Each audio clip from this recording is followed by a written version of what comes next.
ಇವತ್ತು ರಾಮನವಮಿ ಅಂತ ಹಬ್ಬ ಮಾಡ್ತಿದ್ದೀರಾ ನೀವು? ನಿಮಗೆ ನೆನಪಿದೆಯಾ? ಸಾವಿರಾರು ಕಾರ್ಯಕರ್ತರ ಬಲಿದಾನದಿಂದ ನಿಮ್ಮ ಪಕ್ಷ ಹುಟ್ಟಿದ ದಿನ ಇವತ್ತು. ಏನು ಹೇಳಿ? ಸಾವಿರಾರು ಕಾರ್ಯಕರ್ತರ ಬಲಿದಾನದಿಂದ ನಿಮ್ಮ ಬಿಜೆಪಿ ಪಕ್ಷ ಇವತ್ತು ಹುಟ್ಟಿದ ದಿನ. 45 ವರ್ಷ ನಿಮ್ಮ ಪಕ್ಷಕ್ಕೆ ದೊಡ್ಡ ದೊಡ್ಡ ಲೀಡರ್ಸ್ಗಳು ಅಂತ ಬಿಲ್ಡಪ್ ಕಟ್ಕೊಂಡು ಹೈ ಆ್ಯಂಡ್ AC ಕಾರಲ್ಲಿ ಓಡಾಡ್ತಿರಲ್ವ ನೀವು? ಪಕ್ಷ ಹುಟ್ಟಾಕ್ದಾಗ ಚಡ್ಡಿ ಹಾಕೊಂಡು ಓಡಾಡ್ತಿದ್ರೋ ಇಲ್ಲೋ ಗೊತ್ತಿಲ್ಲ.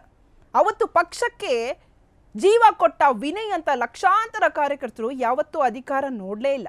ನಿಮಗೆ ಅಧಿಕಾರದ ಕೊಬ್ಬು ಜಾಸ್ತಿ ಆಗಿದೆ. ಬೀದಿಗಿಳಿದು ಹೋರಾಡಕ್ಕೆ ನಿಮಗೆ ದೌಲತ್ತು ಬಿಡ್ತಾ ಇಲ್ಲ, ನಿಮ್ಮ ಸೋಮಾರಿತನ ಬಿಡ್ತಾ ಇಲ್ಲ. ನೆಪ ಮಾತ್ರಕ್ಕೆ ಮಡಿಕೇರಿಗೆ ಹೋಗಿ ಚಿಕ್ಕ ಪ್ರತಿಭಟನೆ ಮಾಡಿ ಬಂದ್ರಿ. ನೀವು ಹೋದ್ರಲ್ಲ ನಿನ್ನೆ ಪ್ರತಿಭಟನೆ ಮಾಡೋಕ್ಕೆ, ಅಷ್ಟೇ ಮುಗೀತು.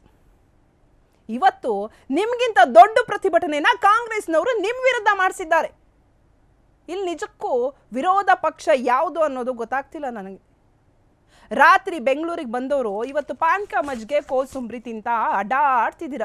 ನಿಮ್ಮ ಪಕ್ಷದ ಬೇರೆ ಈ ಪ್ರೋಗ್ರಾಮು ಆರಾಮಾಗಿ ಅಡ್ಡಾಡ್ಕೊಂಡಿದ್ದೀರ. ಅಲ್ಲಿ ವಿನಯ್ ಸೋಮಯ್ಯ ಕೇಸು ಎಳ್ಳು ನೀರು ಬಿಟ್ಟು ಮಂತ್ರಗಳ ಘೋಷಣೆ ಕೇಳ್ತಾ ಇದೆ. ನಿಮಗೆ ಹಲ್ಲಿಲ್ದವರು ನೀವು ಇದಿರಲ್ಲ, BJP ಅವರೇ ನಿಮಗೆ ಹಲ್ಲಿಲ್ಲ, ನಿಮಗೆ ದಮ್ ಇಲ್ಲದೆ ಇರೋರು ನೀವು. ನಿಮ್ಮನ್ನ ನಂಬಿರೋ ಕಾರ್ಯಕರ್ತರು ಇವಾಗ ರೋಡಲ್ಲಿ ಹೆಣ ಆಗ್ತಾ ಇದ್ದಾರೆ. ನೀವಿನ್ಯಾವತ್ತು ಅಧಿಕಾರಕ್ಕೆ ಬರೋದಿಲ್ಲ ಬಿಡಿ.